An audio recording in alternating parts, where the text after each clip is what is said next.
Почитувани граѓани, почитувани представници на медиумите, денеска ми беше задоволство во присуство на директорот на ЗЕЛС Перишич, двајцата потпредседатели на ЗЕЛС, градоначалникот Виса Арганију и градоначалникот Митко Јанчев, да бидеме сведоци на потпишување на уште еден чекор на децентрализација, односно пренесување на права, но и обврски од централната на локалната власт.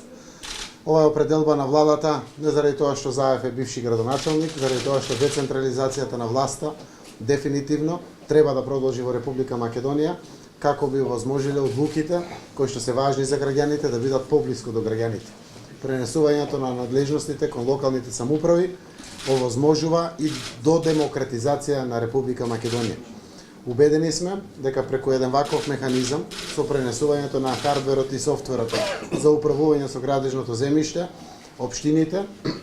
ќе бидат многу по-мокни, ќе бидат многу посилни, многу пофлексибилни, попосветени да излезат во пресред на почетоците на постапките за било која градба која што се случува во Република Македонија. Денеска добија можност преку заедницата на единиците на локална самоуправа самостојно да ги организираат постапките за отоѓување, давање по долгорочен, краткорочен закуп, давање на службеност и пренесување на собственост на државното градежно земјиште. Ова треба да значи охрабрување за сите инвеститори во Република Македонија,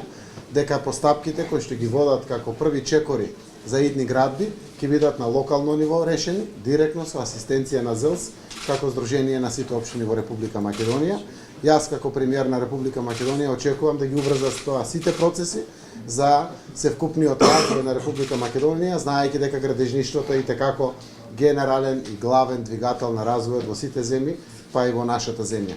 Посакувам успешно менеджирање, сакам да знаат и граѓаните и градоначалниците, но и советниците од советите дека владата продолжува со подготвување на капацитетите на општините за нови чекори на децентрализација на власта. Ги разгледуваме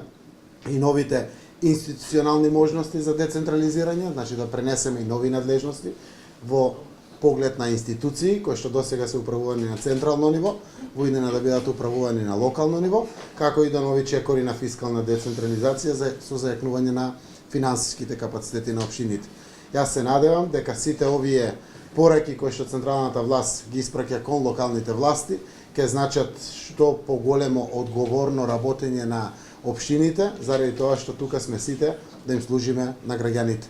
Денеска пред почетокот на потпишувањето на новој договор, истовремено договоривме да веднаш стартуваат и комисиите кои што работат овде при ЗЕЛС преку овластувањето на министерот, за да може да се долиценцираат општините кои што немаат доволно лиценци за да ги спроведат овие постапки, што значи буквално од следните денови ќе може да почне целиот систем на организирање на управување на државното градежно земјиште од страна на општините преку заедницата на единиците на локална самоуправа. Благодарам.